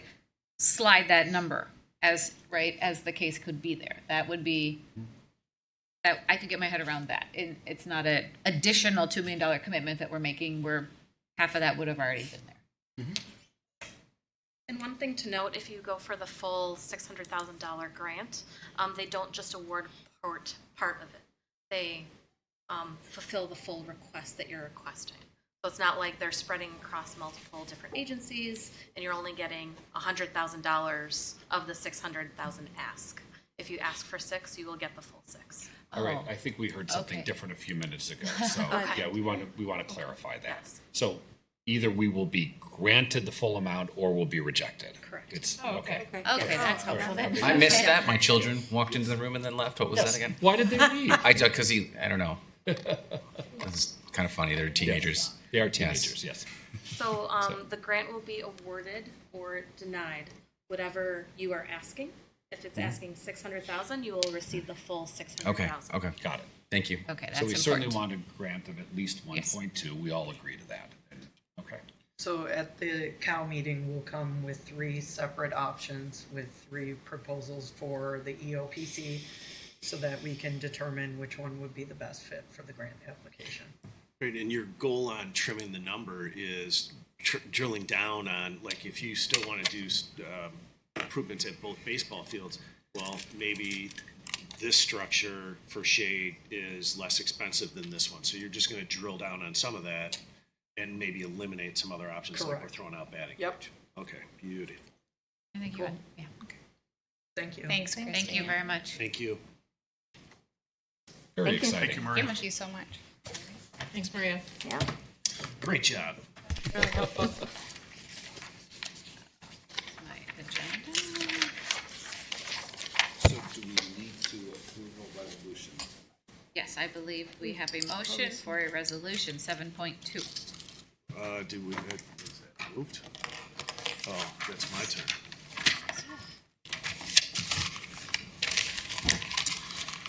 I move to approve resolution 2024 R-2, which certifies and acknowledges that the Wilmette Park District has the sufficient funds necessary to complete the pending OSLAD grant project, Hibbard Park, within the timeframe specified for the project execution. I'll second. Okay, discussion? Yeah, I have a little bit of discussion just to clarify because we don't necessarily know what the scope is, but we're approving the resolution. Is there a problem with that? The resolution doesn't speak to scope nor cost estimates, Okay. so I do not believe there is. Then I'm good. Good question. I asked that earlier. The resolution is a one-pager Yep, that I I read will it. sign that says we are applying for this grant. And we have the funds that we have the necessary. And we funds. have the funds, Yep. as good will with be in our application, which we will refine at our next meeting. Great. Let's vote. Commissioner Leahy? Yes. Commissioner Frazier? Yes. Commissioner Clark? Yes. Commissioner Goebel? Yes. Commissioner Murdoch? Yes. Commissioner Duffy? Yes. Commissioner Kozlowskis? Yes, Resolution is approved. approved. May I have a motion for 8.0? I move to adjourn to closed session for the discussion of the appointment, employment, compensation, discipline, performance, or dismissal of a specific employee of the district, including hearing testimony on a complaint lodged against an employee or of the district or against legal counsel to determine its validity in accordance with Section 2C1 of the Open Meetings Act. A second. Do we have comment? Oh, Commissioner Leahy? Yes. Commissioner Frazier? Yes. Commissioner Clark? Yes. Commissioner Goebel? Yes. Commissioner Murdoch? Yes. Commissioner Duffy? Yes. Commissioner Kozlowskis? yes. Adjourn to closed session.